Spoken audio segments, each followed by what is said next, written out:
low cost to get off the ground, yet going into a high commodity price market. Here to tell us how that's going to happen is Pat Williams, the Managing Director of Revolver Resources. Pat, it's a pleasure to have you on again. How are you, mate? Yeah, hi there, Shay. It must be good to see me. It always is, especially when we're talking about copper, which is almost my favourite metal. Let's kick off with the Dianne Project in far north Queensland. Look, it's not every day that an explorer makes the transition to producer, especially in a relatively short time frame.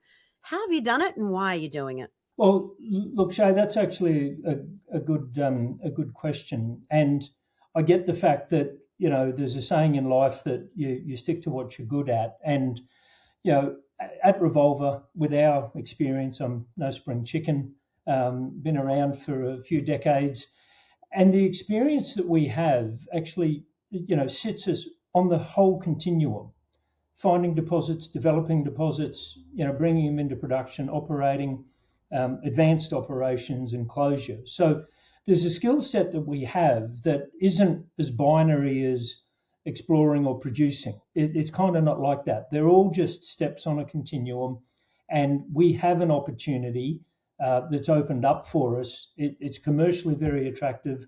There's a great commodity cycle.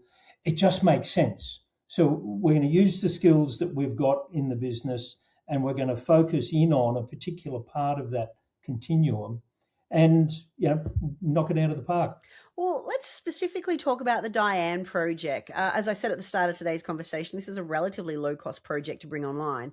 But why is it this particular project that you want to cut your teeth on and restart into that production? Well, it's a scale. Good things come in small packages, as my mother told me.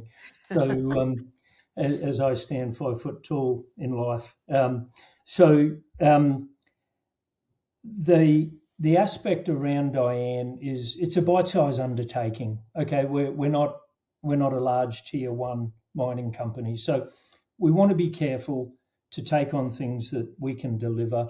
The Dianne Project ticks a lot of boxes. It's quite a small scale. If you're good at cricket, you can throw a cricket ball from one side of the pit to the other. The mineralisation comes out of the ground. So we're really starting, the first 100 truckloads, it's all into the truck, to the crusher, to the leach pad. So it's a small scale, it's outcropping. It's a very, very, very simple processing ore. So add acid, makes copper. So the SXEW path, not the sulfide, concentrate path, it's a low cost. So we're able to fit all of that into a very small surface footprint. So we're not going to spend a lot of money. There aren't a lot of risky undertakings.